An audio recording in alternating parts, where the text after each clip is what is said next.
listening to LOA Recon with the Good Vibe coach Jeanette Ma, where we dissect the ins and outs and the art and science of conscious creation, all intended to amp up your manifesting game. Let's have some fun together.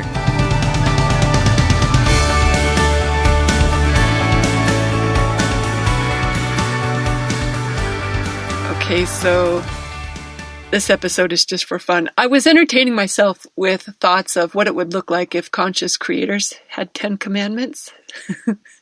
So I put together a list, and it's making me smile. Hopefully it'll make you smile too.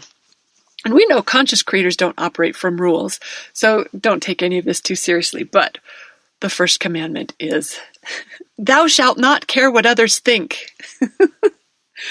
You're creating your reality and they're creating theirs. So their opinions don't matter if you don't let them. You can let them have their opinions and mind your own business. So don't listen to the peanut gallery or don't give a rip what others think. That's really, I'd say that's one of the skills that most of us struggle with on a regular basis, caring what other people think. Boy, if we were following the 10 commandments, we'd sure get that one handled, wouldn't we? Okay, second commandment. Thou shalt embrace desire. I know. Look, conscious creation has a lot in common with Buddhism, but not this one. Not this one. It's good to want what you want. It fuels expansion and it makes life even better. So it's worth celebrating new desire. In fact, Abraham says, you can't get away from having desire. If you stop having desire, your life stops expanding, you die. Like, that's kind of sort of what you see happen with people when they get older, when they just stop wanting things. So it's a really good thing to celebrate.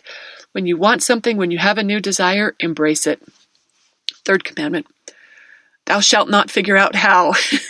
We all know this one, that we're not supposed to know how it will happen. That's not our job to figure it out, and it's certainly not our forte. That's Source's business. That's universe's business, and it works way, way, way better without us in the way of it. So don't try to figure out how what you want is going to happen. It's not your work. Fourth commandment is, thou shalt not struggle or suffer. You know what I think of? The visual I have when I think of that one is the metaphor Abraham used to use all the time about being in the stream, in your canoe. You got your oars in the water and you're paddling hard to get up the stream where you think what you want is, but they remind us everything we want is downstream. And anytime we're paddling hard to go upstream, we're headed in the opposite direction of what we want. So life is meant to be enjoyable. We don't have to pay our dues. We don't have to prove that we're worthy of the reward. All we have to do is relax and allow the stream will take us where we want. So embracing a journey of ease and joy, I think that's worth being a commandment. And some of us need to be commanded in order to take our good time seriously. That sounds weird to say you take a good time seriously, but a lot of people struggle. They feel guilty or they feel uncomfortable if they aren't working or efforting in some way. So if you were taking the commandments seriously, you'd get better at embracing joy. So fifth commandment on this list is that thou shalt not rely on results. Waiting for what you want to happen before you feel better, that is not a best practice.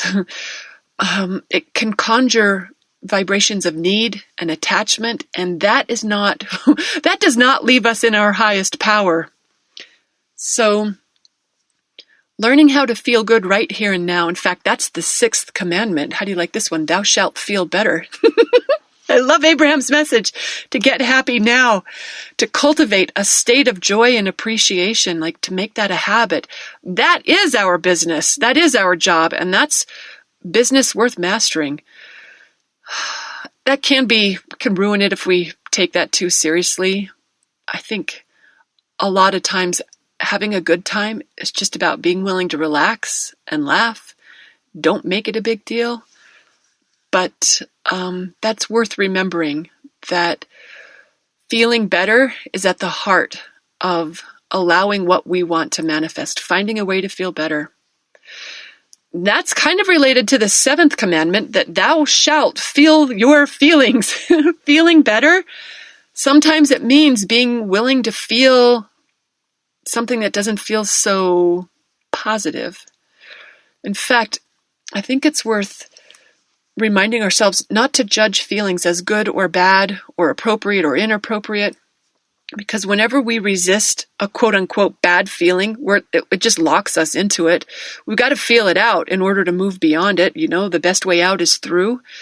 And then on the other side of it, we can reach for something that feels better after that. So we don't get stuck in a feeling we don't necessarily appreciate. But I'm going to reference Abraham's work again.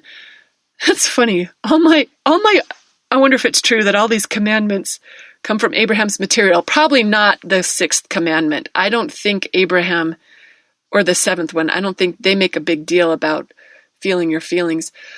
But they do talk about how sometimes the journey to joy or happiness or appreciation means first you got to get mad. Sometimes anger is the better feeling that allows us to find a better feeling after that, and a better feeling after that, and a better feeling after that.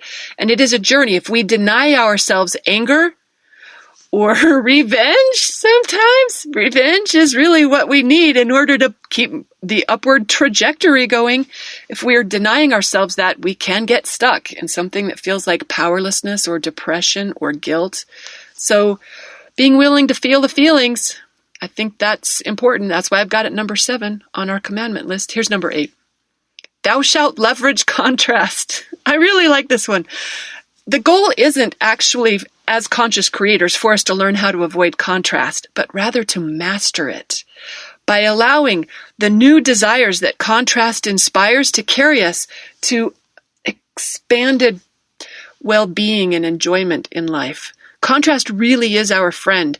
So it isn't a sign of failure when something goes wrong in our life. That's a sign of contrast. That's Abraham's step 1. That's where the whole party starts. So contrast is worth embracing and saying yes to and learning to leverage. That means we don't get stuck in it. We don't wallow in it. We don't start a story about how bad it is and then tell that story until the end of our days. Instead, we leverage it for what it offers. It offers clarity about what we want, and as we learn to change our mind, to pivot our attention towards what we want, then that's how we allow life to get even better than it would have had that contrast not even happened. It's a really cool deal. When you truly understand the role of contrast and how life gets better, you'd say yes to it. Okay, the 9th commandment is, thou shalt not subjugate to another's creation. I might not have said that right. What I really meant there was that, look, no one else is in charge of you or the reality that you're creating. Just because someone else thinks it's true, or someone else focused on it long enough to make it happen, it doesn't mean that it has to be your reality too. You can free yourself of any unhelpful influences and create your reality as you prefer it to be. So just because others are doing it or believe it or experiencing it doesn't mean it has to be for you. Remember, you're in power. You're not letting others create your reality. You're in charge of it. Okay, the 10th commandment. Thou shalt honor inner guidance. It does feel appropriate for that to be the last one. That one's worth remembering. No other input matters more than your own inner wisdom, that part of you that knows. It's the source part of you. It knows what you want and it knows the best way there. That's what we want to listen to. And you know how that inner guidance speaks to us? Through our joy or through our relief, whatever feels better. Whatever sounds better to you, whatever sounds like fun or your idea of a good time, that's your inner being saying this way to dreams come true. I've written a lot of posts on that subject because a lot of people, they overlook or they dismiss that inner guidance when it doesn't make sense with what they thought they were going to have to do in order to get what they want. Oh, I've got so many examples of that, but I'm trying to have a short episode, so I won't elaborate. But yeah, what I mean there is let your inner guidance be your ultimate authority as you move through life. So, I'm not a commandment sort of girl, but even I could see the manifesting value of taking some of these ideas more seriously than I have been before. Maybe you could pick out the one or two that you haven't been honoring really well and get better at doing so in your own life. Anyway, hope you enjoyed these. I sure did. Thanks for listening. We'll see you on the next episode. Bye, everyone.